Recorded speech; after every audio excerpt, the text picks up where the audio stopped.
Bienvenidos a Memoria en Rojo, Amarillo y Morado, un programa de la ARMH Argentina con la conducción de Nadia Mallorquín y Gladys Avellaneda.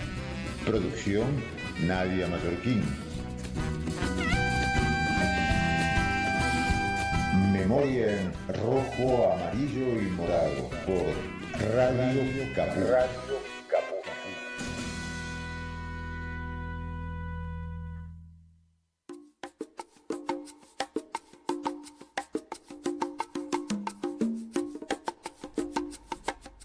Muy buenas tardes a todos, bienvenidas, bienvenides, bienvenidos a una nueva emisión de la tercera temporada de Memoria en Rojo, Amarillo y Morado.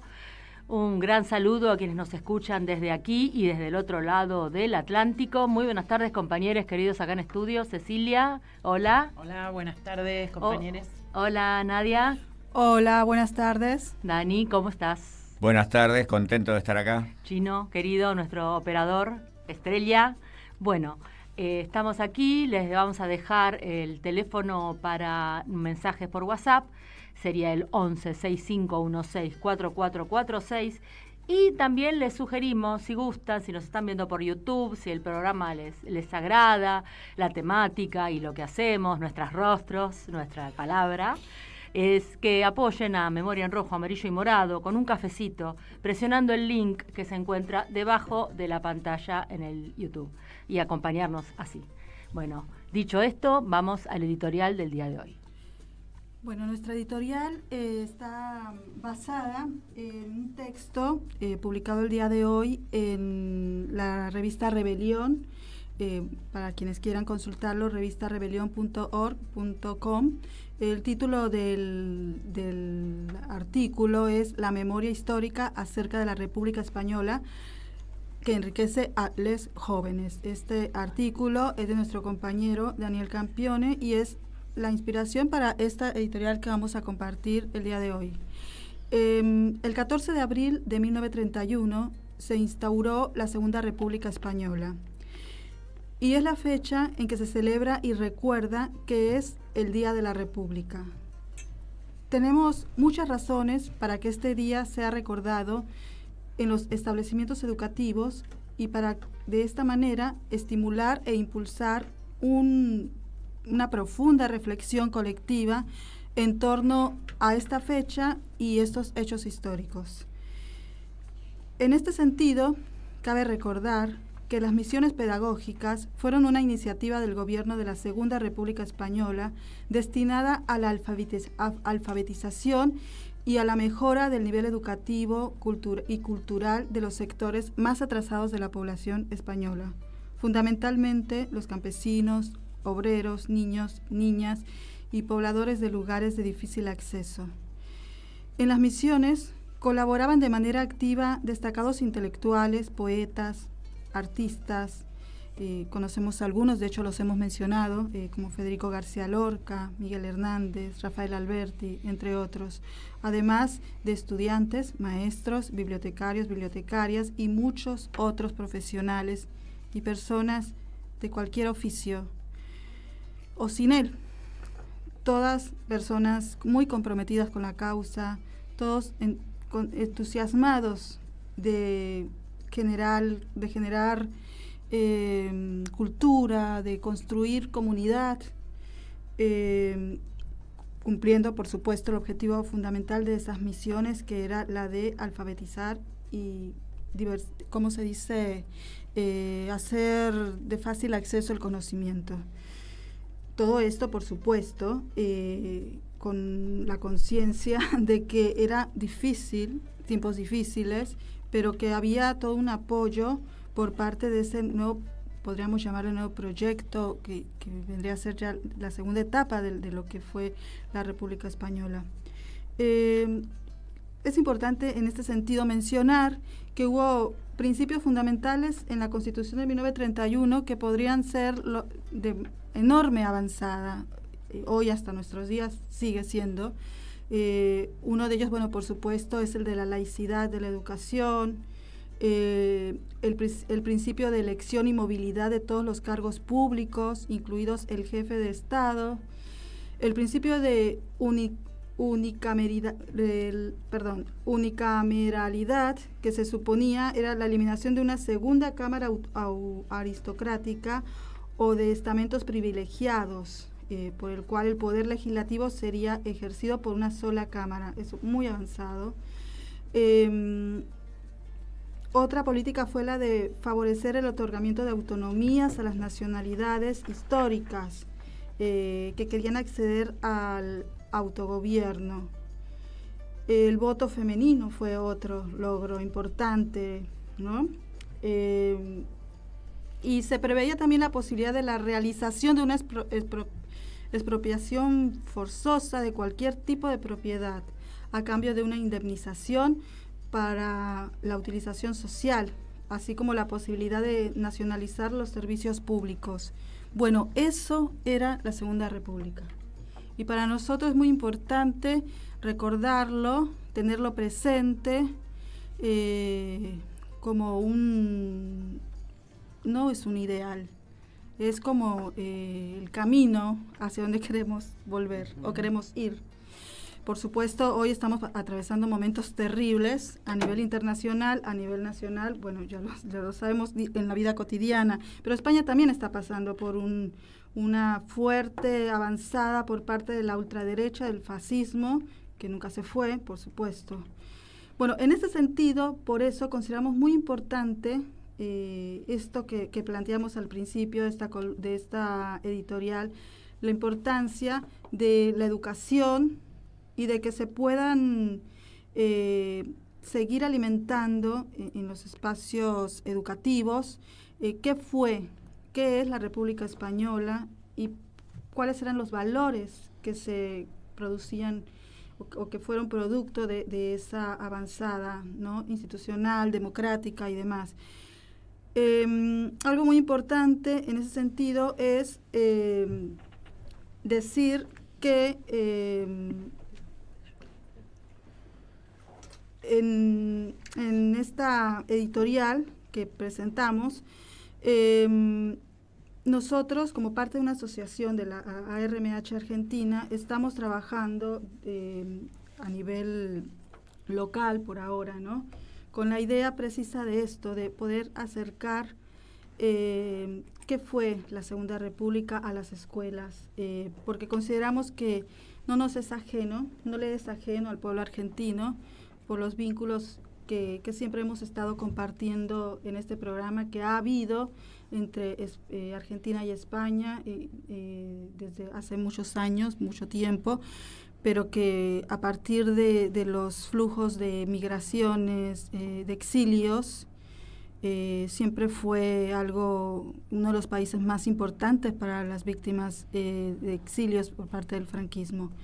Por esa razón, bueno, ahora los invitamos a escuchar un fragmento de un audio que grabó nuestro compañero Daniel, donde nos habla precisamente de esto que les mencioné. Hoy estamos proponiendo, por medio de la Asociación para la Recuperación de la Memoria Histórica de Argentina, que se conmemore en establecimientos educativos de la Ciudad de Buenos Aires y potencialmente de toda la República Argentina, lo que suele llamarse el Día de la República. Es decir, aquel 14 de abril de 1931, en que terminó la ominosa monarquía y dio lugar a la instauración de una república en España, y con ella de un sistema democrático que en aquel país nunca había podido ser adquirido, consolidado, disfrutado por la población. ¿Por qué recordar hoy en las escuelas argentinas a la República Española a casi un siglo de distancia y con un océano de por medio? Puede haber respuestas sencillas. Una es la enorme obra progresiva de la República. Otra es la cercanía cultural y de sensibilidad que hay entre nuestro país y España, por la emigración, por los contactos entre intelectuales, por el gran suceso en ambos países de las producciones culturales del otro lado, una multiplicidad. Pero hay algo más preciso, más político, si se quiere. ¿Cómo puede servir, la gran medida en que puede servir el conocimiento por jóvenes que se educan en Argentina de la obra republicana española? ¿Por qué? Porque es un ejemplo de democracia en funcionamiento. Es un caso claro de gobierno elegido por el voto popular que, con los claroscuros que nunca faltan, supo empeñarse en la búsqueda de una sociedad en la que creciera, se proyectara un sentido de igualdad, de justicia social, de liberación de las mujeres, de carácter laico del Estado en una sociedad como la española y como la argentina también en cierto aspecto. La Iglesia tenía un gran poder y una tendencia regresiva en sus acciones. La República Española fue escenario de grandes luchas sociales, de huelgas, de movilizaciones, de conflicto social, con un sentido en general de avance, de que los de abajo, de que trabajadores, campesinos, mujeres, pobres en general, pudieran ocupar un lugar distinto en la sociedad que ocupaban hasta ahora. Casi no necesita explicación por qué esas lecciones son extensibles, son susceptibles de reflexión para nuestro país, para la sociedad argentina. Bien, y dicho esto, estas palabras por Daniel, les voy a leer un proyecto que fue presentado a la legislatura porteña por parte de la ARMH Argentina. Consta de unos artículos y dice así: Institúyase en el ámbito de la Ciudad Autónoma de Buenos Aires el 14 de abril como el día de la fundación de la Segunda República. Segundo, la Secretaría de Cultura Ciudadana y Derechos Humanos del Gobierno de la Ciudad de Buenos Aires desarrollará distintas actividades en este marco de la conmemoración de dicho día e incorpórese al calendario escolar el día 14 de abril con la denominada citada, ¿no?, Día de la República Española. Bueno, esto, reitero, ha sido presentado a la legislatura porteña por la Asociación de la Recuperación de la Memoria Histórica Argentina. Y bueno, es un proyecto que esperamos que salga y llegue a su fin. Ahora tenemos una entrevista, ¿no es cierto, Nadia? Así es. El día de hoy vamos a hablar con una luchadora de la memoria histórica. Estamos hablando de María Navarro, quien es presidenta de la Asociación de Familiares Víctimas del Franquismo de la Fosa 126 de Paterna, la Fosa de la Terra. Ella es nieta de José Navarro Ángel, concejal comunista en Picanyá, una víctima del franquismo ya identificada. Y la búsqueda de todas las víctimas en este territorio es una tarea que todavía sigue, en proceso, porque todavía aún hoy siguen en búsqueda de más familiares, ¿sí? Bueno, con ella vamos a hablar de algunos aspectos en razón de este tema que les menciono. Sí, hola, buenas noches.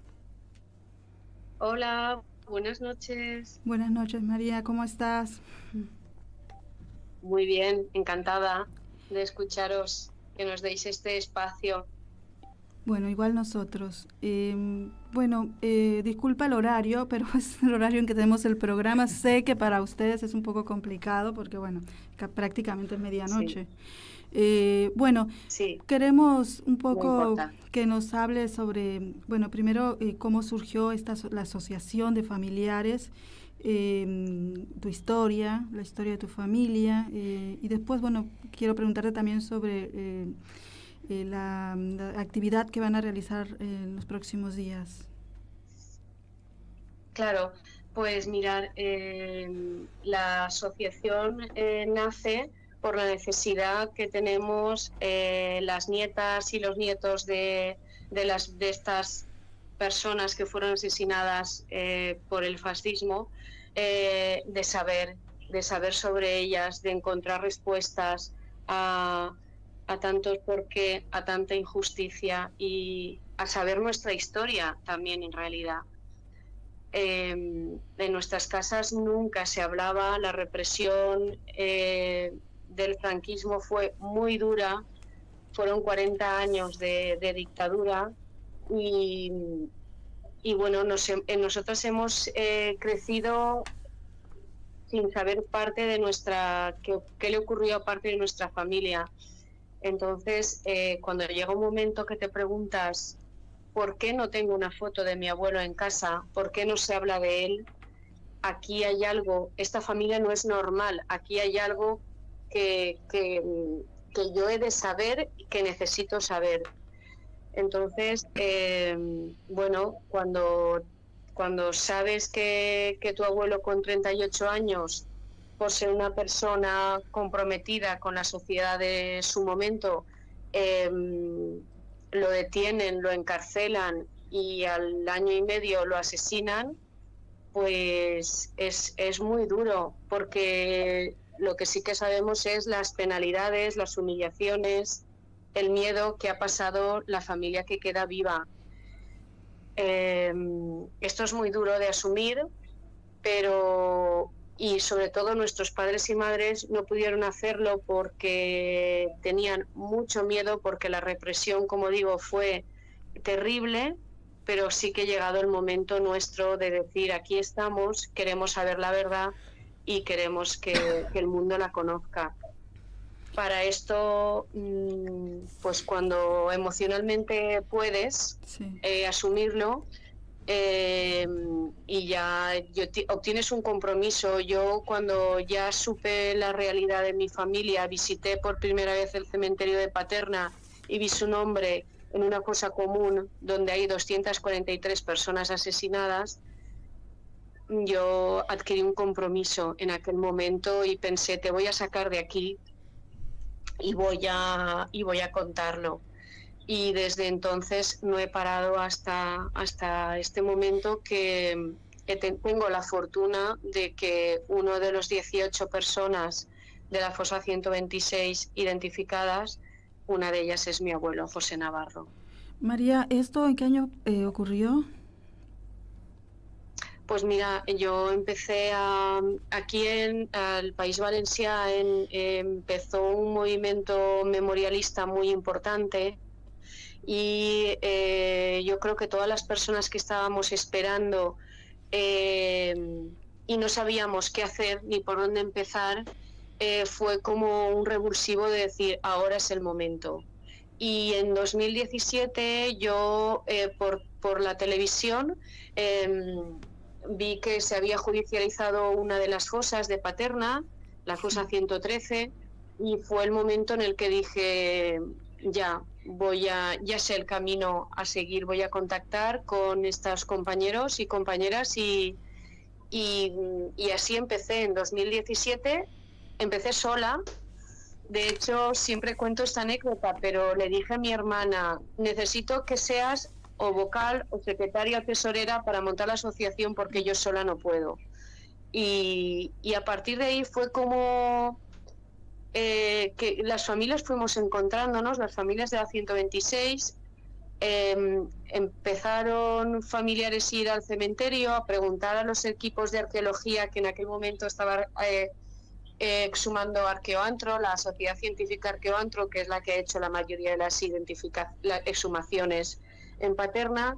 Iban por allí, preguntaban, ellos ya nos conocíamos, les daban mi teléfono y así poco a poco empezó a crecer el grupo empezamos a crecer las familias de la fosa 126.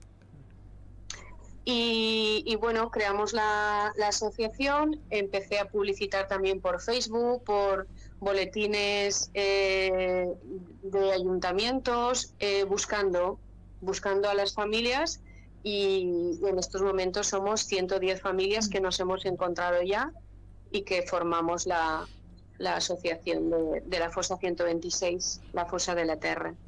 María, por lo que leí, estamos hablando de que en la Comunidad Valenciana, específicamente de Paterna, en el cementerio municipal hay documentadas más de 150 fosas documentadas, sí. digo, y que al menos, sí. o sea, se tiene un aproximado de 2.000, casi 2.400 personas asesinadas por la dictadura franquista entre 1939 y 1956, nada más.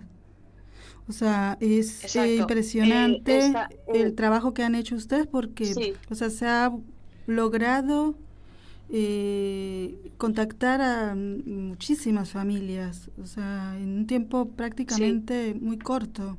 El tiempo es muy grande. Pues en 6 años desde que empezamos, en 2018 era cuando ya tuve la asociación constituida, pues y siguen apareciendo, y cada vez que localizo a una familia, contacto con una familia, siempre digo que a mí es como si es un premio, es como si me saliera ese día la lotería. Estoy feliz porque sé que eso significa que sí que ya tenemos posibilidad de identificar a una persona más, y es maravilloso. En el mes de marzo todavía contactó conmigo otro nieto que yo había intentado buscar. Era la única víctima de Aldaya, de un pueblo de aquí cerca de Valencia, y yo decía, no puede ser que en este pueblo no se conozca a esta familia. Pues fue el nieto el que nos encontró, a nosotros, y fue maravilloso. Tenemos que tener en cuenta que cuando detienen a nuestros abuelos y los encarcelan y luego los asesinan, las familias quedan estigmatizadas. Han matado al padre de familia, al compañero, al hijo, y encima las familias sufren muchísima humillación y mucho estigma. Quedan señaladas para siempre. Muchas familias tuvieron que huir de sus pueblos para poder sobrevivir como pudieran en otras poblaciones. Claro.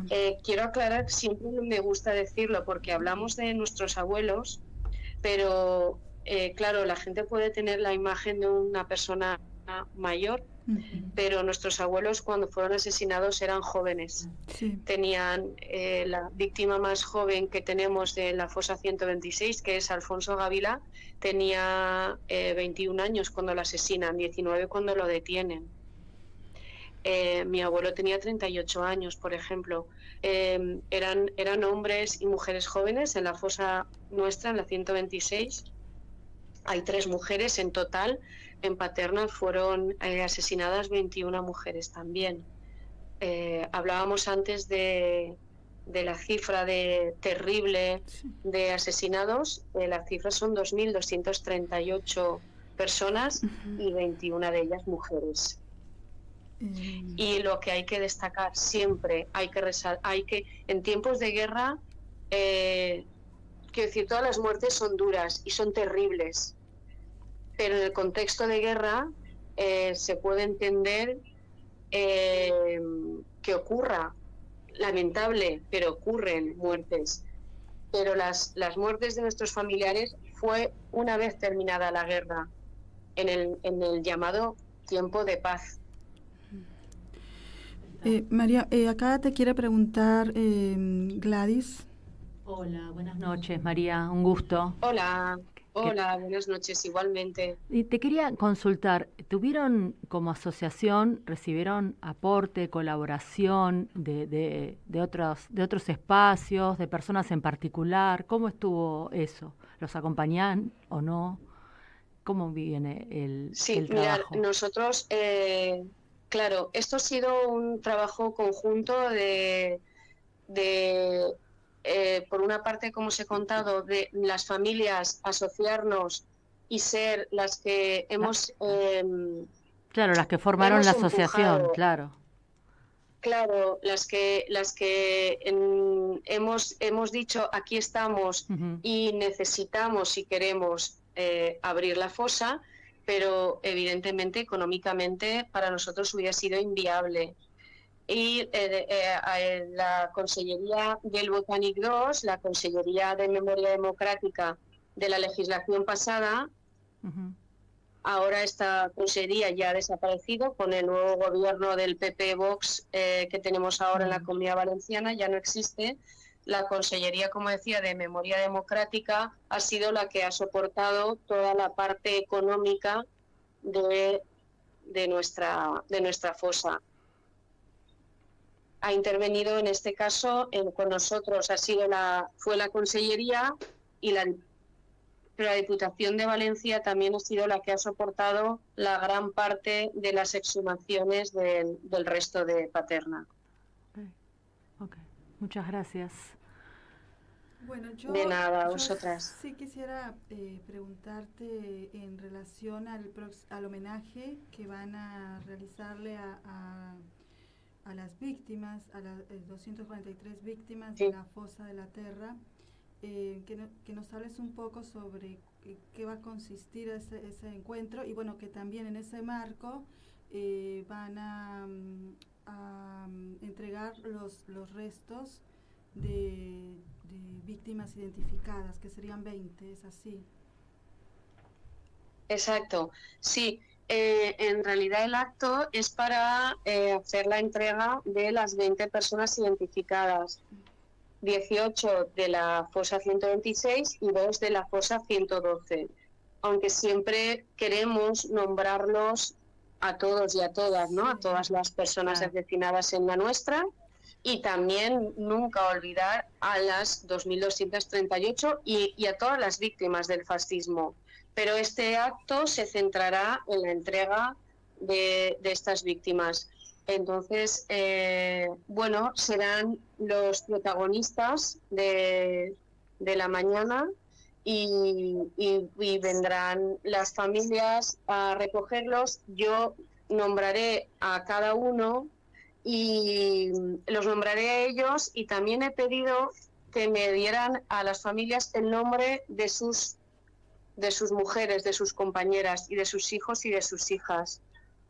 Porque siempre hablamos de ellos, de las personas que asesinaron, pero nunca tenemos que olvidar de las que se quedaron, porque ellas fueron las que criaron a sus hijos. Por los dos son unas mujeres para mí referentes y son las heroínas que a mí me guían, porque fueron unas verdaderas mujeres valiosas, valerosas, que a pesar de todo, como he dicho antes, de todas las humillaciones, de todo el miedo, de todas las necesidades que les hicieron pasar, pues ahí estuvieron siempre intentando sobrevivir por sus hijos, por sus hijas, por la memoria de sus maridos, y también hicieron unos actos de resistencia que ni ellas en esos momentos eran conscientes de lo que hacían, visitando el cementerio de Paterna, homenajeando con sus flores, con sus ladrillitos humildes, poniendo los nombres de sus maridos que rompían, que quitaban, pero ellas ahí iban año tras año a custodiar esas fosas, a identificarlas, y gracias a aquello, pues nosotras ahora continuamos. María, agradecemos muchísimo esta comunicación y esperamos muy pronto volver a ponernos en contacto con vos, bueno, para seguir manteniendo informados a nuestras y nuestros oyentes de cómo van avanzando con el trabajo que vienen haciendo también de la recuperación de la memoria, y la lucha también contra el fascismo actualmente, porque bueno, como acá y está el Partido Popular, está Vox, que quiere de alguna manera vetar la ley de memoria democrática, y que no podemos permitirlo. Sí. Muchas gracias. Así es. No, nosotras continuaremos, queda mucho trabajo por hacer, muchas identificaciones, fosas por abrir y sobre todo reclamar justicia y reclamar verdad. Así es. Así es. Gracias. Buenas noches. Muchísimas gracias. Buenas noches. Gracias. Gracias. Bueno, para nuestros oyentes, si recién están incorporándose a ver el programa, estuvimos hablando con María Navarro, quien es presidenta de la Asociación de Familiares Víctimas del Franquismo de la Fosa 126 de Paterna, la Fosa de la Terra. Aquí estaba leyendo que, como nota, ¿no? Sí. A 2 años del fusilamiento, a su abuela le llega una carta de indulto, pero ya no había servido para nada porque la tortura había llegado hasta fines, ¿no? Terribles. Bueno, ahora vamos a escuchar un tema musical. ¿Qué les parece? Rosalén, Todo lo que amaste. Tu corazón, como si este hilo genético, el nexo magnético se partiera en dos, como si arrancaran de golpe la raíz de mi árbol, se encogió todo el cuerpo, me temblaron las manos, una bala en el pecho y me quedé sin voz. Me quedé sin voz. ¿Dónde está? ¿En qué extraño lugar? Misterio, dimensión, tu energía que se va.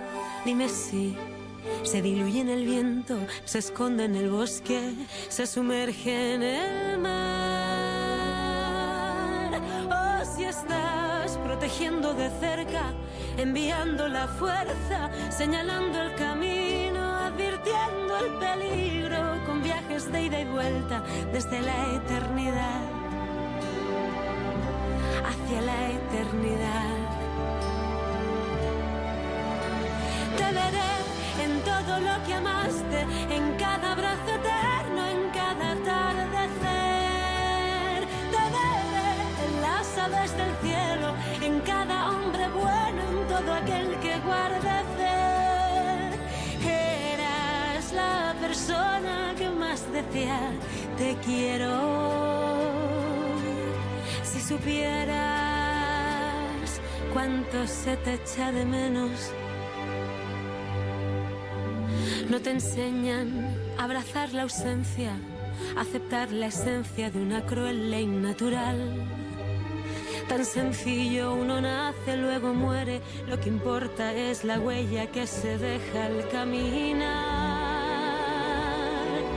Y ahora que se me apaga la infancia, reinvento mi alegría, nace nueva esperanza, no te olvidas tu María, que honrar tu vida, padres, honrar la mía, honrar mi vida. Te veré en todo lo que amaste, en cada abrazo eterno, en cada atardecer. Te veré en las aves del cielo, en cada hombre bueno, en todo aquel que guarda fe. Eras la persona que más decía te quiero. Si supieras cuánto se te echa de menos. Si supieras cuánto se te echa de menos. Cuánto se te echa de menos.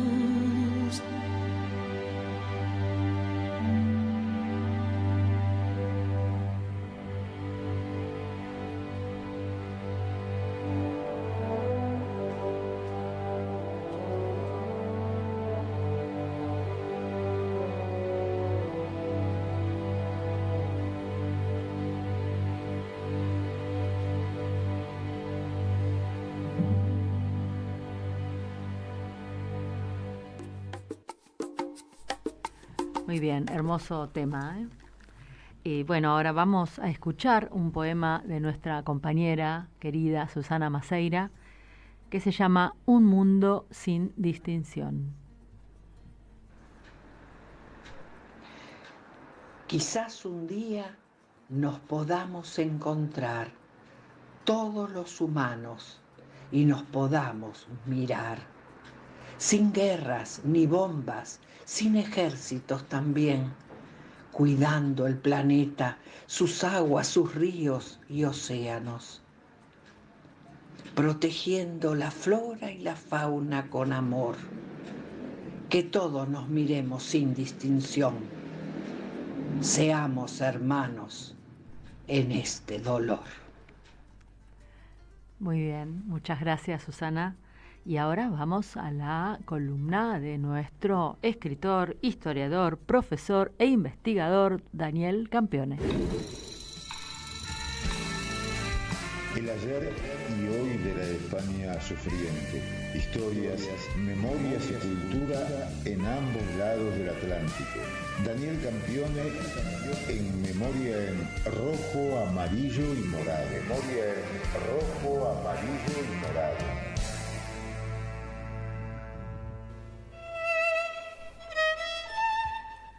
Bien, y la columna de hoy se llama Álvaro Yunque y la España en 1936. Sí, Álvaro Yunque y la España de 1936 nos remite en primer lugar a uno de sus libros, de los muchos libros que escribió, que se titula justamente España 1936. En este espacio hemos recordado más de una vez a escritores argentinas y argentinos que estuvieron en España materializando su solidaridad, en varios casos como corresponsales de guerra, o como corresponsales más en general en España: Raúl González Tuñón, María Luisa Carnelli, Cayetano Córdoba Iturburu. Pero hubo otros escritores que no viajaron a España por múltiples razones y de todas maneras manifestaron con sus actos y sobre todo en particular con sus obras su solidaridad. Allí está, por ejemplo, Juan Elio Ortiz, afortunadamente muy recordado y famoso, en esa época hombre del Partido Comunista, que dedicó varios poemas a la causa española y estuvo allí a pie firme sosteniendo la lucha contra el fascismo. Similar en algún aspecto fue el caso de Álvaro Yunque. Álvaro Yunque era su seudónimo, su nombre de bautismo era Arístides Gandolfi Herrero. Y vamos a ver quién era este Yunque que se oponía a su dureza al fascismo. Nace en 1889. En Buenos Aires, en La Plata, perdón, y muere en 1982 en Buenos Aires, 93 años de vida. Una familia de buena posición, la suya, estudia en el Colegio Nacional de Buenos Aires, entonces todavía llamado Colegio Nacional Central, y cursa casi hasta terminar la carrera de arquitectura. La deja para dedicarse a la escritura, para dedicarse a la poesía, para dedicarse a la narración, a los ensayos, a la vasta obra que ocuparía toda su vida. Yunque publicó su primer libro en 1922, Versos de la calle, título nada casual para su trayectoria. Su empeño era ser o conectar todo el tiempo con el hombre de la calle, con el hombre del pueblo, con lo que sucedía en el mundo, pero a partir desde la ciudad de Buenos Aires, en la que habitó toda la vida desde su infancia. Por eso me confundí, dije que había nacido en Buenos Aires, porque parece absolutamente inescindible Yunque de Buenos Aires. Aparte con ese nombre, de Yunque, ¿no? Claro, bueno, su segundo apellido era Herrero. Mirá, Herrero, claro, Yunque, ¿no? Sí, va por ahí. Por allí fue, pero además esa idea de la dureza y la de la firmeza del metal sin dejar de ser dúctil. Él fue un hombre del muy famoso grupo de Boedo, junto con Leónidas Barletta, Elías Castelnuovo, César Tiempo, Roberto Mariani.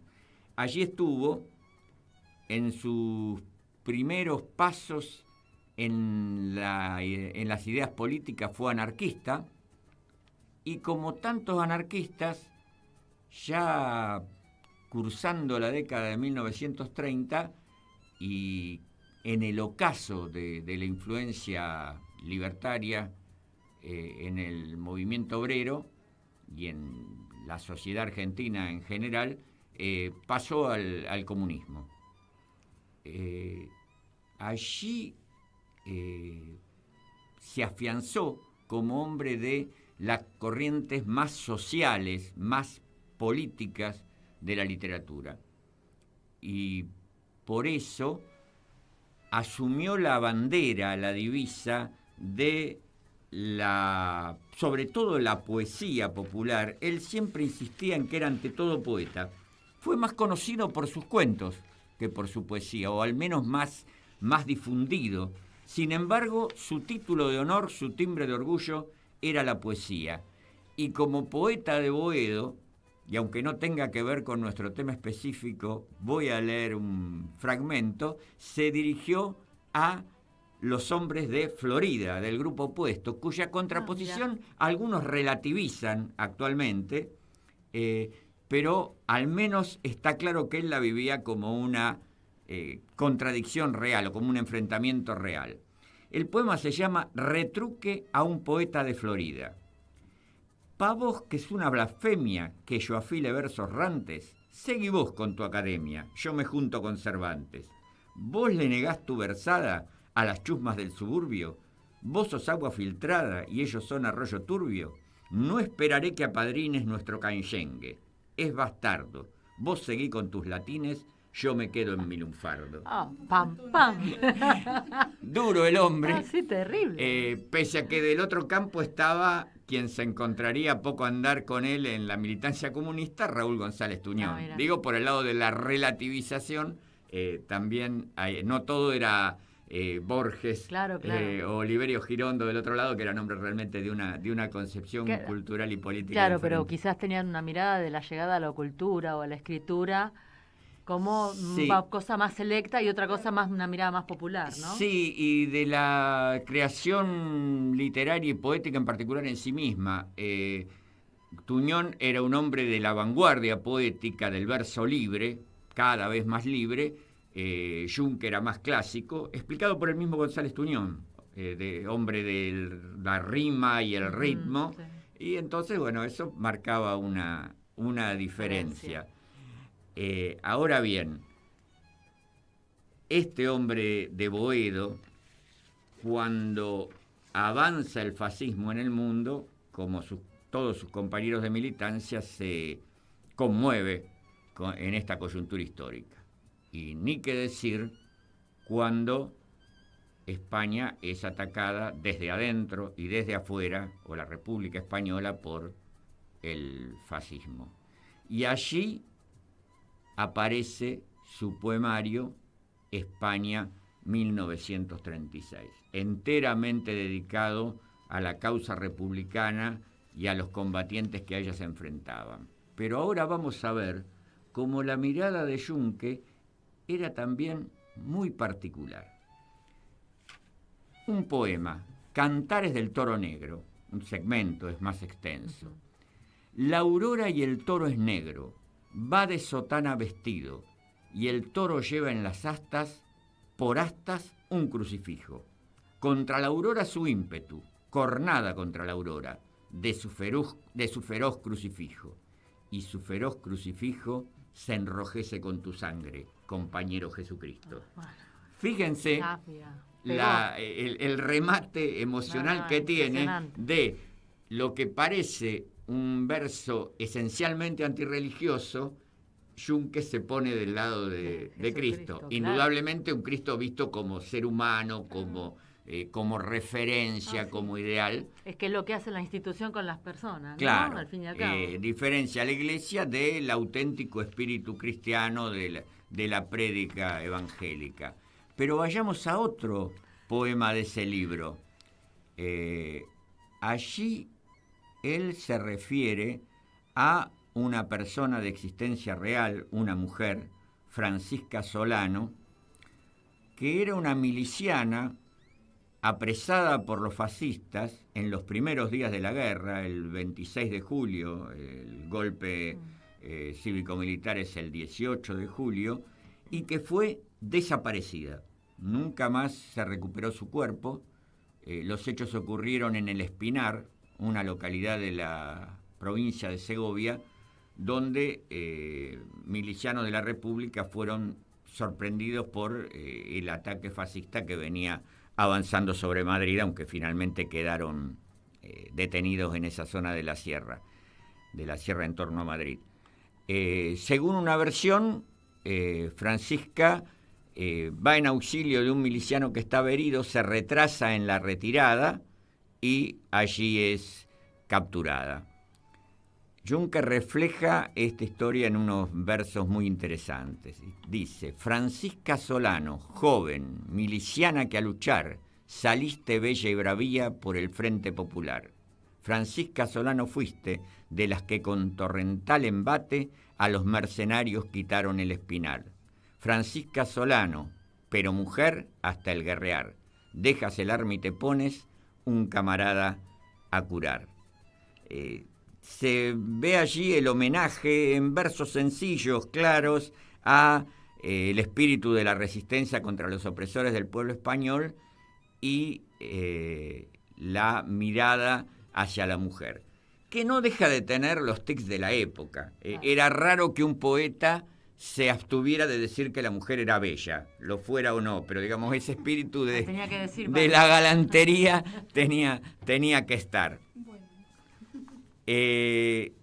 Para ir cerrando, ¿no? Sí, porque estamos así, así no nos entramos con todo. Estamos en tiempo, sí. Yo quisiera terminar diciendo que Juncker fue una figura central en la literatura argentina de su tiempo, sobre todo por sus cuentos que en gran parte eran de niños. Juncker decía de niños y no para niños, porque él consideraba que sus protagonistas eran niñas, niños o adolescentes, pero su destinatario podía ser un público de todas las edades. En los hechos se lo leía mucho en las escuelas, con el tiempo fue reemplazado por otros autores de generaciones más cercanas y se lo recordó menos. En los últimos años se lo ha rescatado a través de varias ediciones, incluso la Biblioteca Nacional, que reeditó su ensayo sobre la guerra en las Pampas, sobre Calfucurá en particular, que llevaba por título, y algún sello ha reeditado su poesía.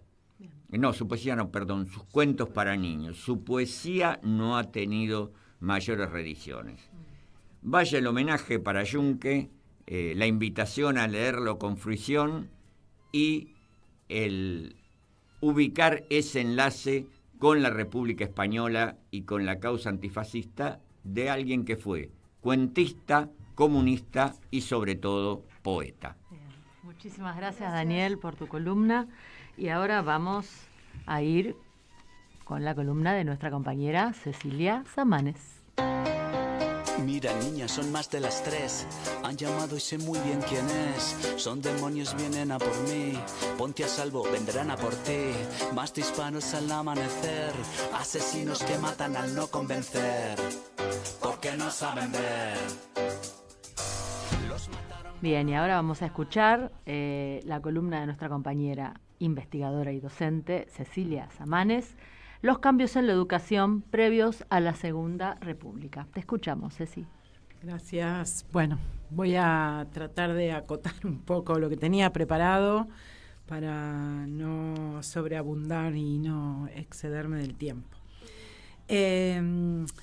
Quería presentar hoy un poco los aspectos los antecedentes de lo que fueron las, ¿cómo se llama? Las pedagógicas, las... bueno.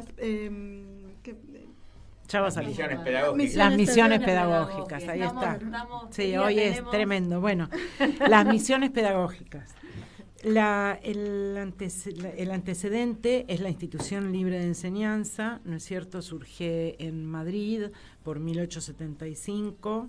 En esos momentos estaban presentes las pugnas entre restauradores y la ruptura con la lógica católica de la educación y la ética moralista del catolicismo, ¿no es cierto? Y las renovadas fuerzas de la Primera República y estas guerras carlistas y antimonárquicas que había ya relatado. En la proclama fundacional expresa que la Institución Libre de Enseñanza es completamente ajena a todo espíritu religioso e interés de comunidad religiosa, escuela filosófica o partido político, proclamando tan solo el principio de la libertad e inviolabilidad de la ciencia y de la consiguiente independencia en su indagación y exposición respecto de cualquier otra autoridad que sea por fuera de la conciencia popular educativa. Para el fines del 1800 es bastante revolucionaria esta posición.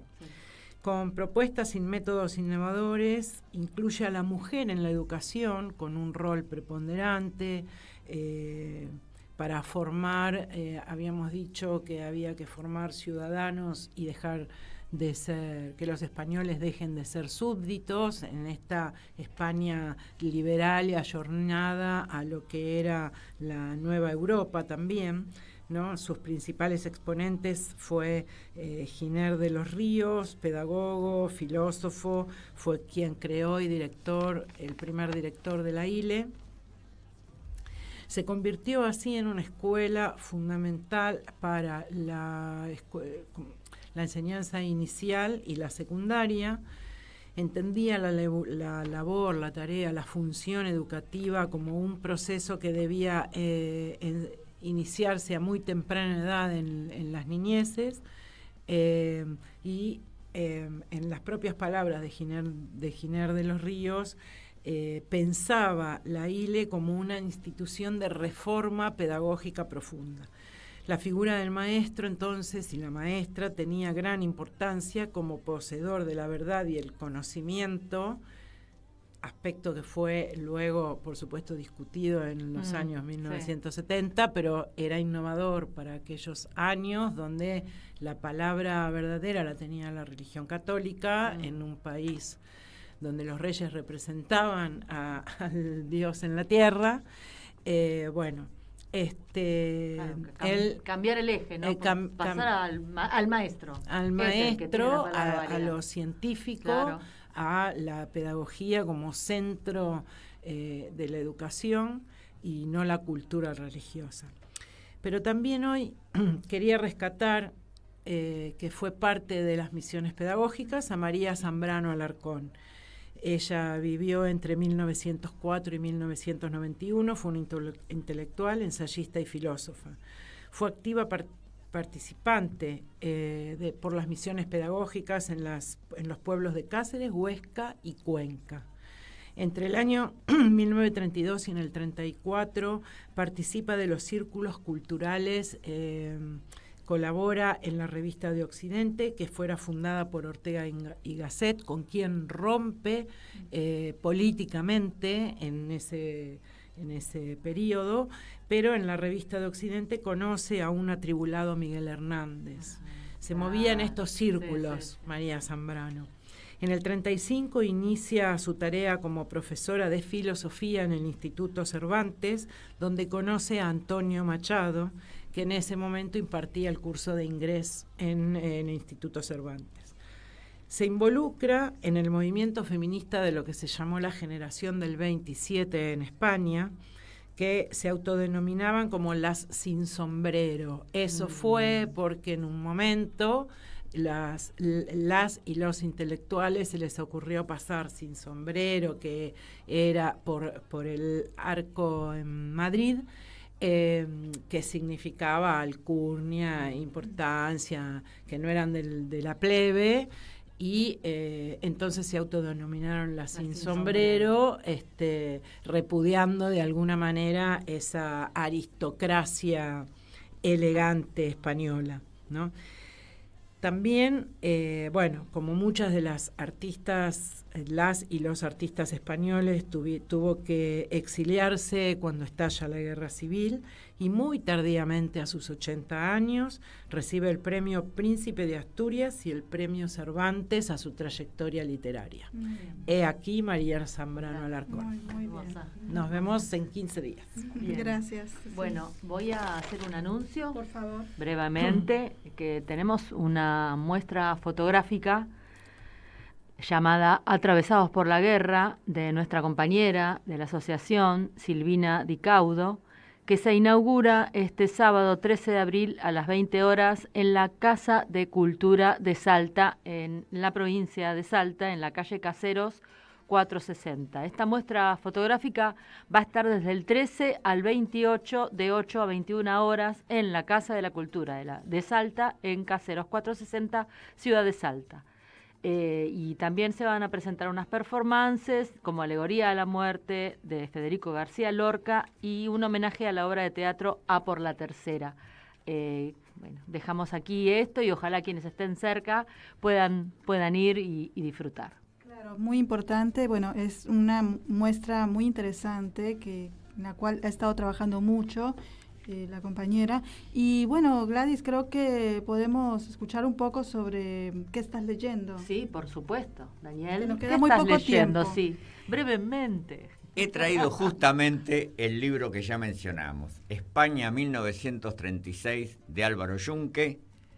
Fue editado varias veces en nuestro país, la última relativamente reciente, en 2006, lo lanzó una imperceptible editorial, Ediciones BP, como suele ocurrir en nuestra sociedad, esos pequeños esfuerzos, esos pequeños aportes que llevan la gran literatura que por allí no da los parámetros del mercado y mucho menos los de las grandes editoriales.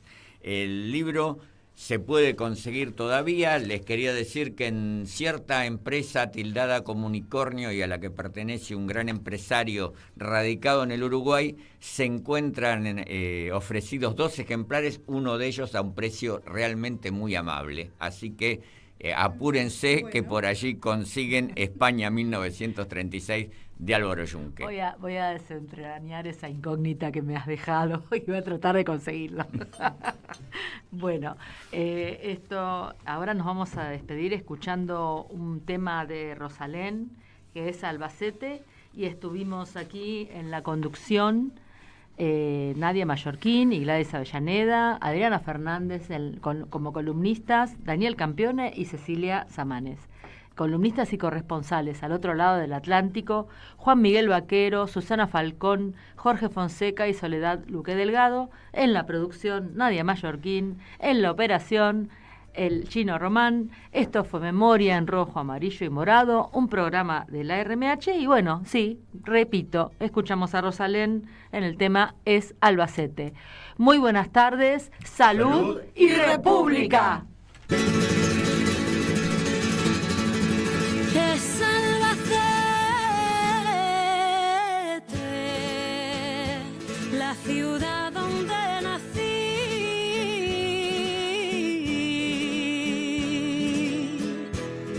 de la que te vas llorando, a la que se extraña tanto, donde yo quiero morir, la que amaron mis abuelos. Es mi faro, mi matriz. Las joticas de mi madre, la navaja de mi padre, esa que lo corta todo.